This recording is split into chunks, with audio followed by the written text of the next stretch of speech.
Myself, I'm Chris Zirkle, and Katie Haywood. She'll be joining us here in a little bit as the co-presenter.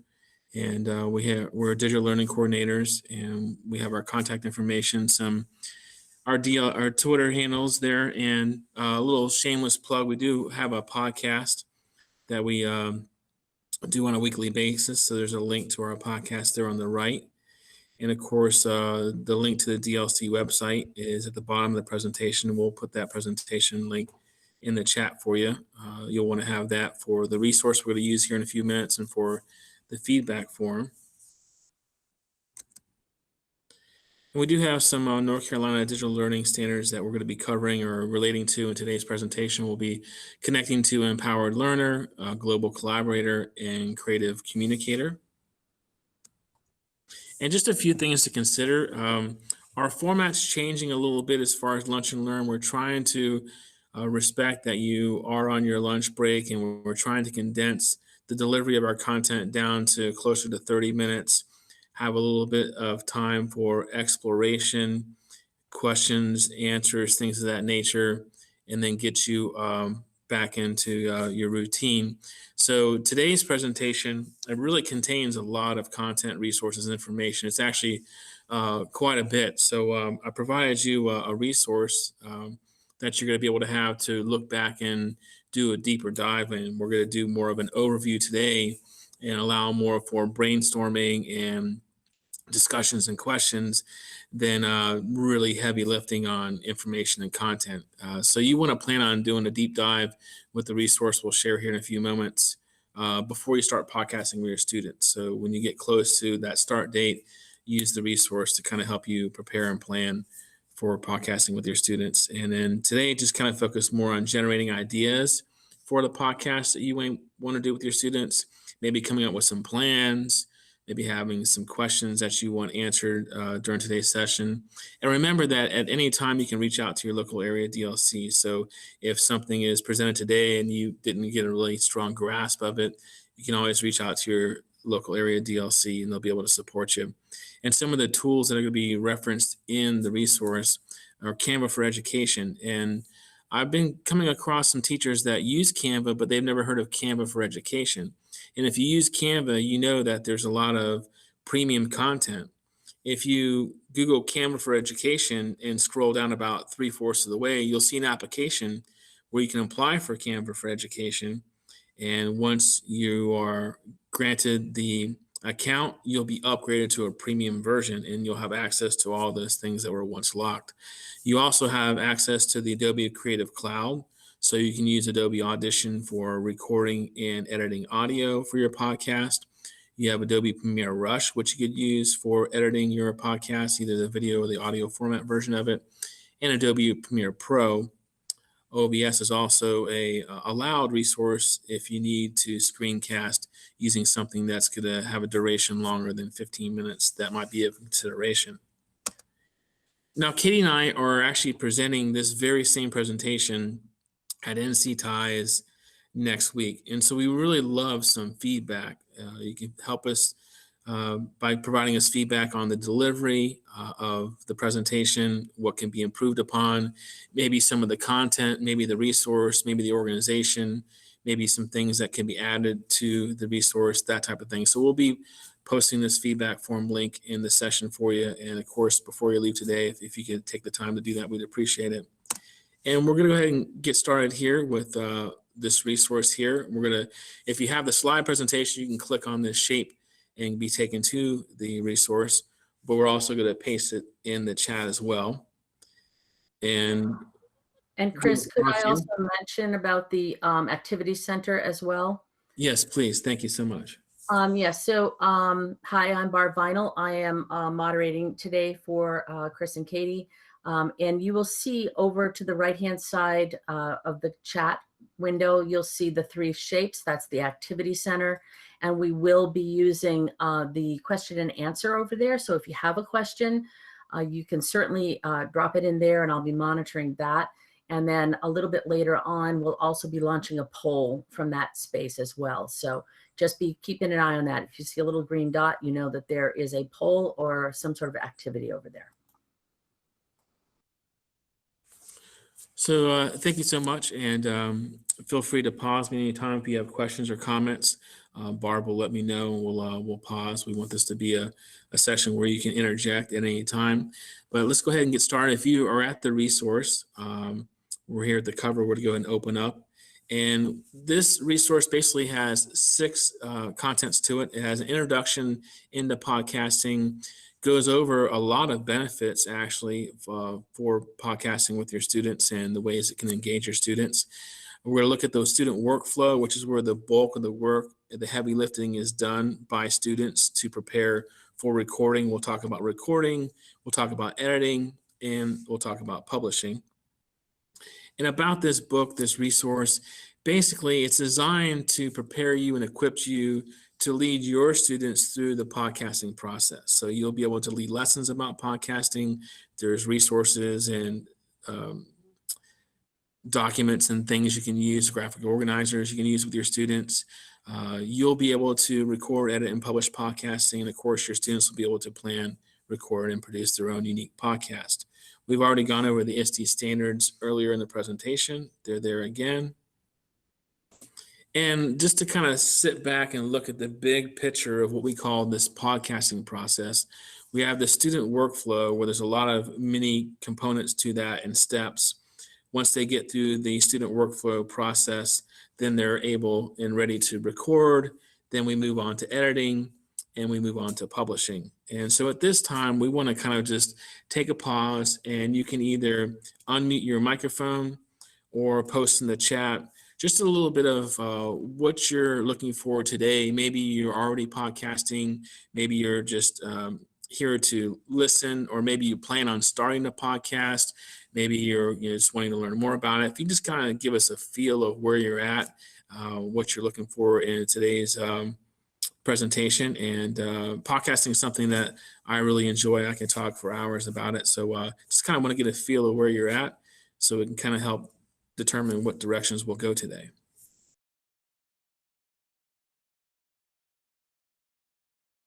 And anytime you're using this resource, which again, you can dive into this more deeper at another time. Anytime you see headphones, that's an audio recording. Anytime you see the home button, that'll take you back to the table of contents so you can easily navigate to different sections.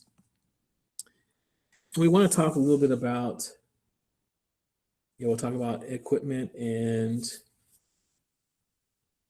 permissions and things of that nature. We'll cover all that definitely in this session. Two types of podcasts. We have what we call traditional. Traditional is where you're going to have a podcast show, and you're going to send your podcast out to like Apple and Spotify and Google and other platforms, and you're going to be creating podcasts on a consistent basis, maybe weekly, bi-weekly, monthly, quarterly, and you're trying to grow an audience. Whereas non-traditional would be to where you're just podcasting maybe for an assignment, a project, or an assessment, kind of a one-time thing, maybe once or twice. You're not looking to be on Spotify and Apple and Google. You just want a file that you can share with a link, and that's still considered podcasting. The only real difference, everything in this resource will apply to you. It just, when we get to the publishing portion of the process, you would just publish a little differently. You wouldn't publish to Anchor, which is what we'll talk about today. You would just probably share it in Google Drive. And if you notice this light bulb at the bottom of this page, for you to look at another time, there's 50 different ideas for student podcasts. So if you're just even thinking about what can students do for podcasting, whether it's traditional or not traditional, there's a plethora of ideas there for you to peruse. We're going to go ahead and let you glance and look over pages 4, 5, and 6. These are, again, the benefits, some benefits of podcasting with students and ways it engages them. And if you could just kind of skim through the bolded section, and when something stands out to you, then maybe read that little write-up about it and try to find maybe just one, possibly two benefits that kind of stand out to you and really kind of resound with you and your students. And we'll just kind of pause here for a couple moments to give you a chance to look at pages 4, 5, and 6, and then we'll kind of allow you to maybe share a couple of them, and then we'll move on.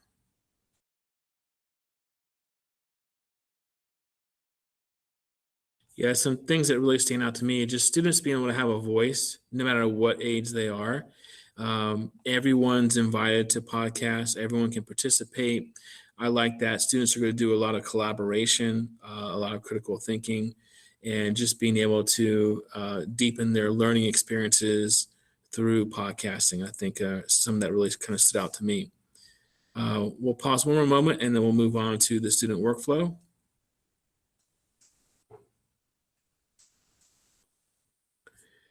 So this is the bulk of what students will be doing in preparation for actually recording. There's actually a lot of work that goes into preparing a podcast. Some of those stages involve brainstorming, which we're going to allow you to do here in a few moments, where you brainstorm the concept, the format. We'll get into the podcast anatomy and really break down all the components of a podcast and things that you have to have prepared for. And then, of course, the content. The content is what is going to fill the whole time with a podcast. So it's important to kind of brainstorm those. And then once you brainstorm those, the students brainstorm those, it gives them a direction ahead to go do some research and to really dig in to that topic and to the content. And if they're going to involve any guests, to be able to find out who could be guests and schedule. There's a lot of work if you do involve guests in that. And then, of course, they'll move over into the writing, where they'll formally write their schedule, all the podcast anatomy aspects, and of course their script and their talking points, and then move into rehearsing individually and then together as a group before they record. So let's go ahead and see if anything popped up before we get into brainstorming. Barbara, anything coming up? Okay. I'm not seeing anything particularly. I love some of the comments, though. Paul mentioning that tapping into students' interests and passions and letting them be experts. I think that's so key. That was a great comment. And Brianna providing inquiry-based learning through podcasting stands out. Absolutely. Student voice is so important, Erica. You're right.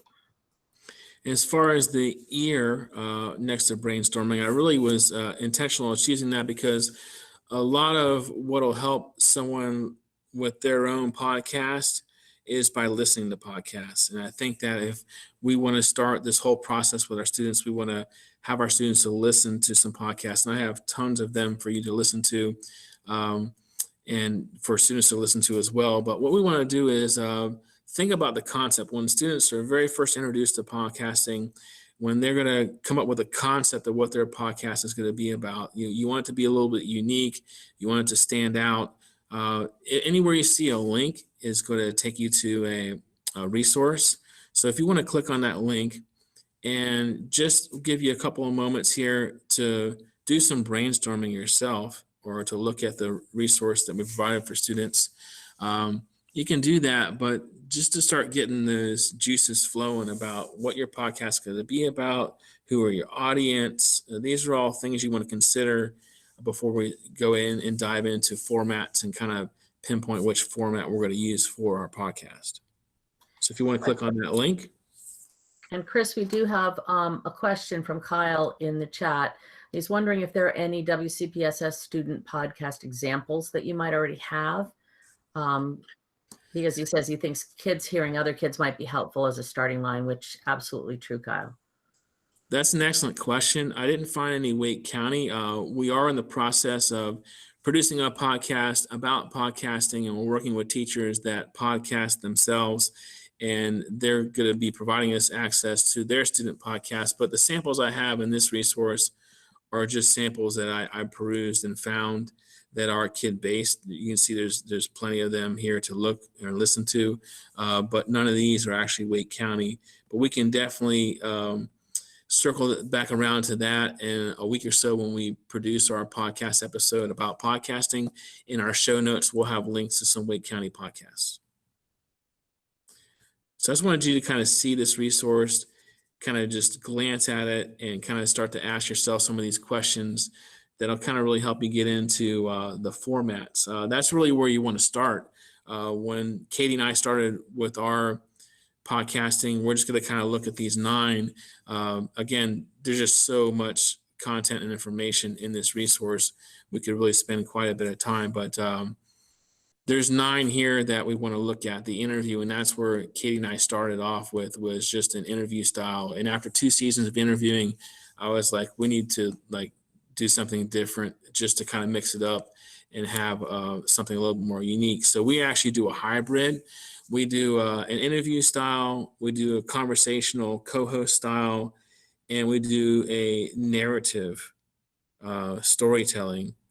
We kind of combine those 3 types of formats into something that is kind of unique and what we would call hybrid. But these are the 9 that I provided for you, and the next few pages we'll go through and kind of define the format a little bit more. It'll go through some pros and cons of those formats, and you'll also have some podcast shows that I've listened to and made sure are kid friendly, so that way you can share these with your students. And that's pretty much what the next few pages are about. And as far as our time aspect, I don't want to sit here and read each one to you. Just looking at this list here, you can get a general idea of the different ones. Podcast theater is probably the most creative because it's nonfiction, and there's just so much you can do with that. But let's just pause here and see if there's any questions or comments or anything someone wants to share as far as formats.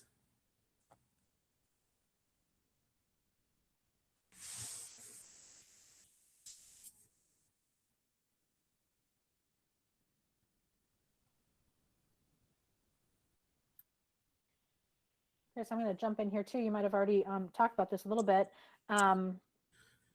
We've heard some teachers just do a lot of really great things with some of these different formats. One teacher we talked to did that, her book clubs on there. And again, forgive me, I just jumped in, came from another training, but so you might have already talked about that. But that was just a really cool way to get the kids talking about their reading in a different way.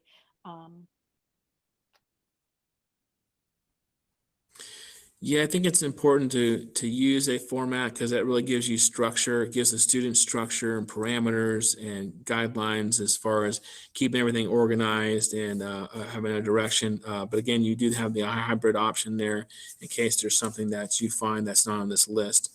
And K3, I can see maybe the teacher picking up a lot more of the work. Maybe you as a teacher decide a lot of these decisions for the students as far as the format and the content and those types of things, versus older students, maybe you want them to take control of everything and come up with their concept and their format. But your students well enough to know which direction you'd want to go with that. But let's go ahead and double check the chat. Any questions? Yeah, we've been researching. Brianna brought up the digital portfolio. Yeah, absolutely. This is such a great and unique artifact too. And what's cool is that it just shows, communication is such a critical skill. When businesses are asked, what skills do they need their employees to have? Communication is always almost one of the top ones, along with collaboration. And so it just shows a different vehicle for them for communicating other than writing. So yeah, definitely. So thank you, Katie. Barb's going to launch a poll. And we want you to take a look at that poll. It's going to ask you if you are considering more of a traditional style podcast where you're actually going to distribute to different platforms like Apple, Spotify, Google, or are you looking for maybe non-traditional where you just need that Google file? You just want to do 1 or 2 episodes with your students as a project assignment or assessment. Let's go ahead and launch that poll and see what our results are.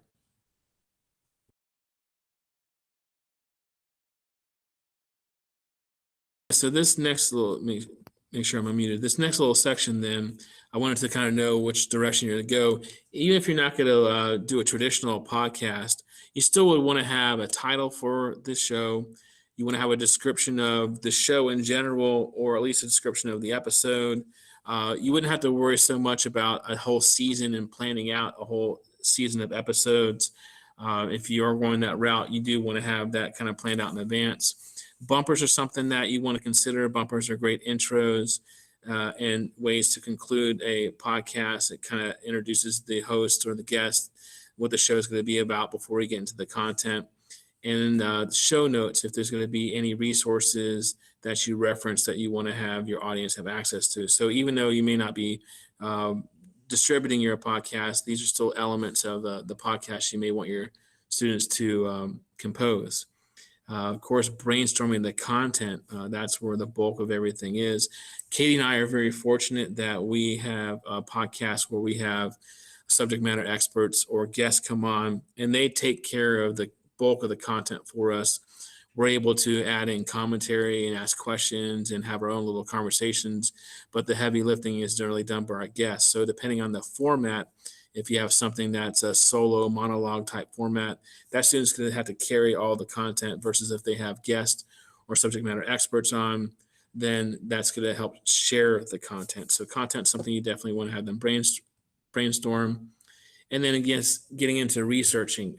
They want to be able to talk about the topic or the theme or the content with a little bit of authority and knowledge. So this is a great time for you to interject everything we do with research and teaching research. There's some brainstorming and graphic organizers and some resources there for students to use. It forces a copy. Feel free to edit and make any changes to those documents. And let's go ahead and check here. I'll pause for a moment to see if there are any questions or comments before we start getting into really talking about. Go ahead. Yeah, no, there's some good, people are sharing some good examples in the chat of other podcasts they've seen. Now, writing, again, when we have so many that are looking at non-traditional, writing the whole schedule out, maybe from a teacher perspective of knowing like which groups are doing which podcast and when due dates are, and scheduling, when they're going to record and when you're going to be able to support and help them. Maybe you have to come up with that type of a schedule still, maybe not the schedule for your podcast to be aired, but for the organization of everything. And then of course, having your students formally write out those aspects of the podcast anatomy, the title, the description, the actual script, the bumpers, show notes, things of that nature. And then having them rehearse. I personally, when I podcast, I slightly change my voice a little bit. I slow down the way I speak to where I can process what I'm going to say before I say it. I enunciate clearly. I kind of rehearse a little bit of what I'm going to say prior to, go over my talking points. So you want your students to have a little bit of that independent individual rehearsal. And then if they're going to be involved with other students, then coming together and doing at least a dress rehearsal, so that way you can help with the flow of the whole podcast and how it's going to go and what the timing may be. And if you're going to have bumpers, rehearsing those as well. YouTube has a great library where you can use sound effects and songs that you can use for your bumpers. And we're going to start moving into recording, editing, and publishing. So let's take a pause here and see if there's any questions or comments before we get into that section.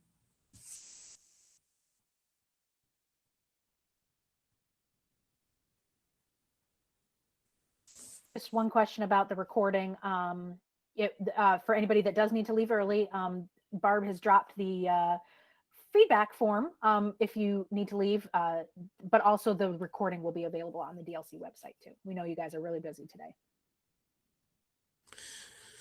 So recording, I know there were some questions about privacy and things of that nature. Of course, we want to make sure our students have permission to be filmed or recorded.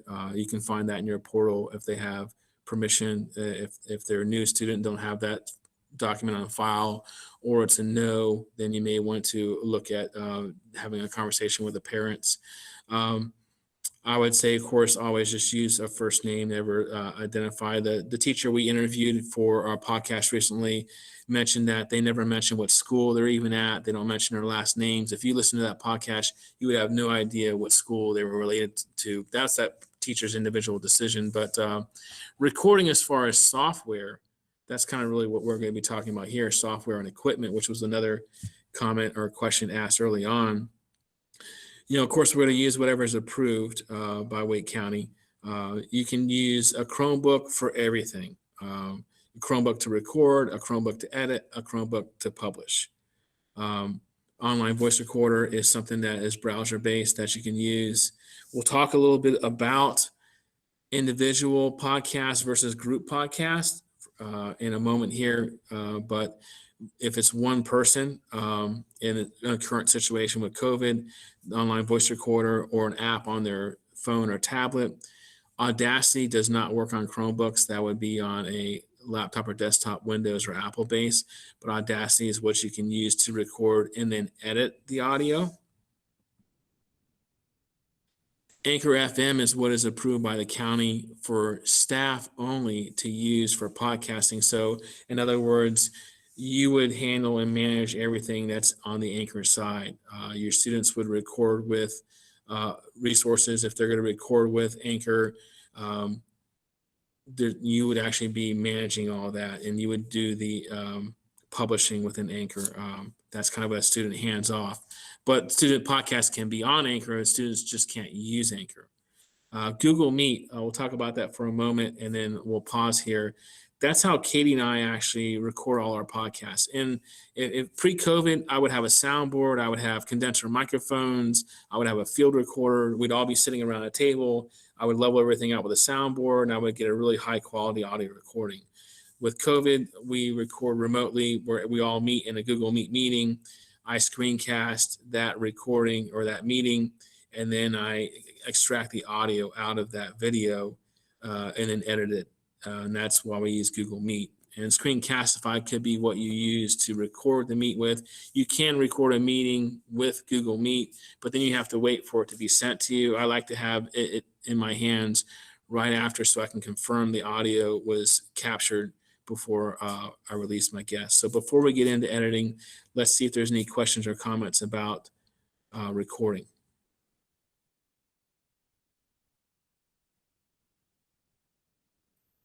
One thing too, Chris mentioned that, if he were in person, he'd have a lot of really awesome equipment. And, even if you are in person, you can still use, a very basic setup and still work, like that teacher we mentioned that's been doing it. She has a very basic setup with a microphone. When they did it in person. And so, it's definitely doable at all kinds of levels.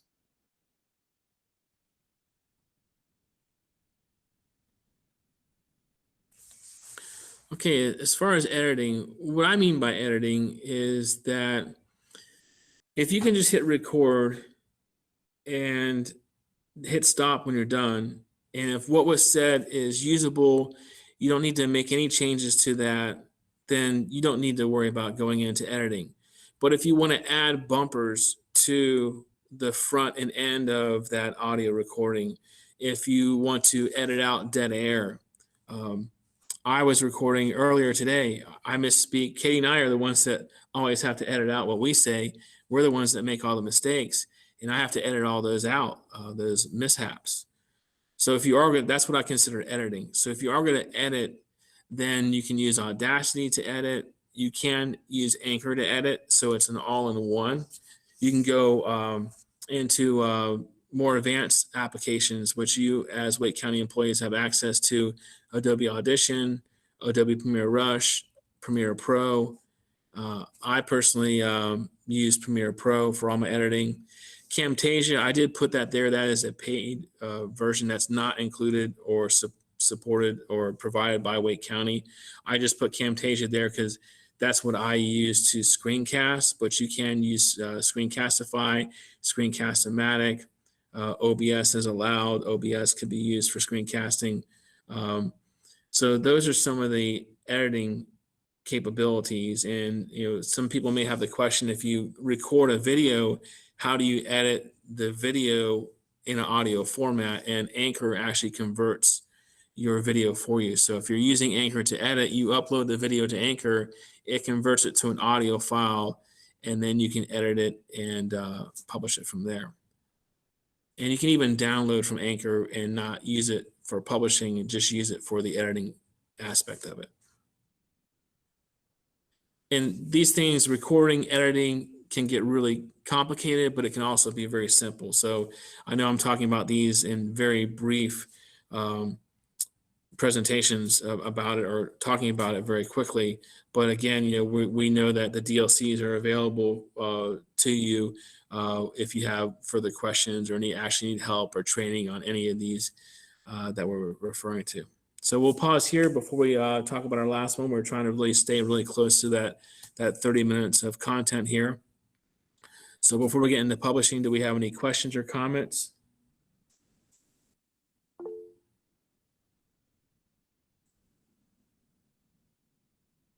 I have a question. Sure. I just want to make sure that I'm understanding about the publishing part. So I'm a virtual academy teacher and I teach 4th grade students, and it sounds like the publishing and the editing is mostly what the teacher will be doing, or is that something that students can also do? So yeah, if you're going to be publishing a traditional podcast, which happens to be kind of the page we're on, that's an excellent question, and you're going to send it out to Apple and Spotify, then you as a teacher are going to preview that podcast first, and you are going to be the one that actually submits it and publishes it. Now, non-traditional podcasts can be published using Google Drive. So a student can record, they can record themselves, they can then upload it to Google Drive, which is publishing, and give you the link. And that link they can insert that audio into their digital portfolio. They can share it a variety of ways. And I'm still considering that publishing. It's just not going out to platforms like Apple, Google, and Spotify. Okay, thank you. That makes a lot of sense. Because they're going to want it to be heard, and you have to have a modality of getting it to your audience. So that Google link is how you would get it to the teacher or family members or the audience that's going to hear their podcast.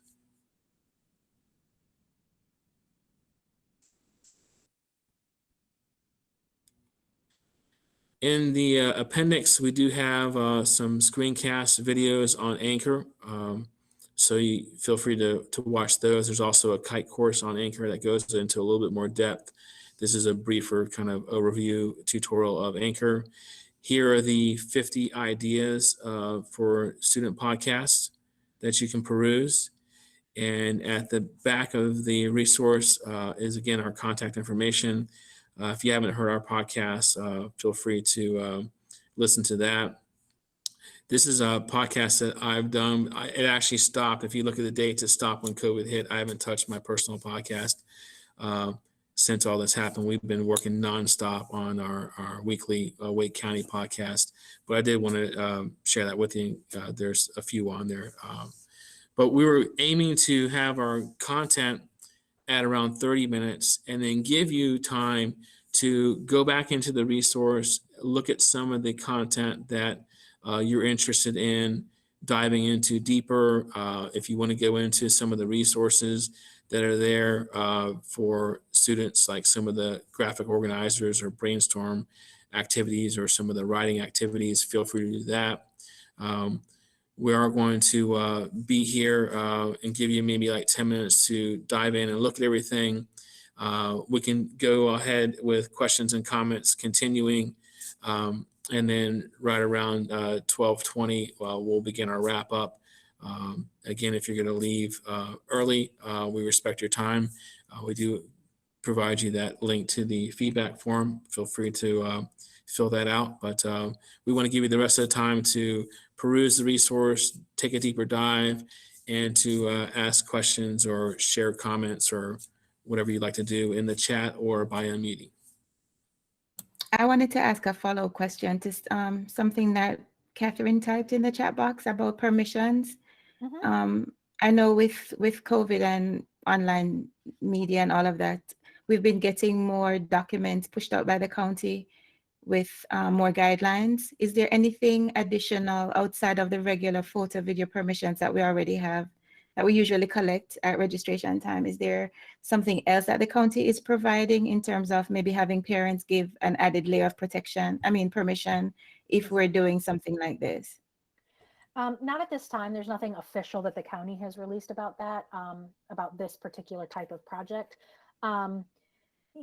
you know, like I said in the chat, you've got your photo video permission, which kind of is this broad spectrum, but I just really always like to talk to the parents and say, hey, here's what I'm planning. Here's what we're doing.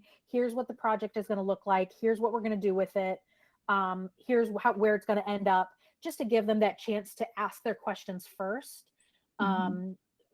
And voice any concerns about if their child's podcast does get linked on the school website, for instance, or linked in a teacher's Twitter, for example. And the one teacher we talked to for our upcoming podcast episode, she said that really made a big difference. Like, she had a few parents that were like, I've got a few concerns.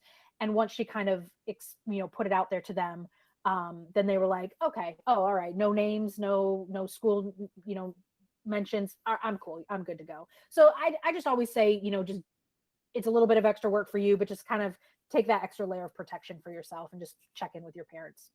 Certainly, that would be my go-to as well. I just wondered if I could create something to in writing to specifically say, I have your permission for the podcast, as an additional layer to the video permissions that we have in the office. You could probably draft something. I would certainly run it through your admin as well. Sure. Yeah. Thank you. Yeah, I think that's a great idea. And the convenience of being on a platform is just shareability. I know with older students that I've spoken to, with teachers and with the older students, them seeing themselves on Spotify or on Apple, just like does something for them. It's just like, to be on this platform is something that it really excites them, and it's part of that engagement. It's part of that hook into getting them excited about it. So, not that you have to push out the platforms. You can easily just have that Google link and share that Google link, or like Katie said, having it on the school website is fine. It's going to accomplish the same goal as far as the audio playing. And just, you're kind of have more control of your audience that way. Again, there's just so much content. There's so much to say about podcasting. That's why we want to provide you with that resource, so you can have the time to actually dive into and look at those aspects of it.